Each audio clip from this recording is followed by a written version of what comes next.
இருக்கும் என்னவா இருக்கு? கடினமா இருக்கு. கடினமா இருக்கும். ஆனா கடினமா இருந்தாலும் கூட அதுக்குள்ள நீங்க போய் என்ன பண்ணணுமாமா? அப்படியே வேரூன்றணும், அப்படியே உள்ள போகணும், அப்படியே உள்ள போகணும், அப்படியே உள்ள போய் போய் போய் போய் நீரை என்ன பண்ணுமாங்க? நீரூற்றுகளை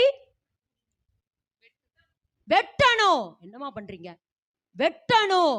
கண்மலைக்குள்ள, அதாவது எதுக்கு இதை சொல்றேன்னா, சும்மா கண்மலை அப்படியே உட்கார்ந்தோட ஜொய்ன்னு உள்ள இழுத்துட்டு போயிடாது உங்களை. நீங்க என்ன செய்யணும்? அதுதாம்மா பாடுகள். அந்த கடினமான பாதையில நீ என்ன செய்யும்? பாதைகளை உண்டு பண்ணுகிறவர்களாய் நீங்க இருக்கணும். பாதைகளை என்ன பண்ணணும்? நீங்க உண்டு பண்ணணும். அதாவது வனாந்தரமா தான் தெரியும். கடினமான சூழ்நிலை தாமா உங்க சூழ்நிலை. உங்க சூழ்நிலையில எப்படிப்பட்ட சூழ்நிலை? கடினமான சூழ்நிலை தான். ஆனா கண்மலையோட பேச பேச பேச, கண்மலையோடு கூட உறவாட உறவாட உறவாட, உருவ நடந்து பாதைகளை உண்டு பண்ணுகிறவளா இருக்கிற நல்ல கரந்தட்டுமா. நீரூற்றுகள் காணுகிற வரைக்கும்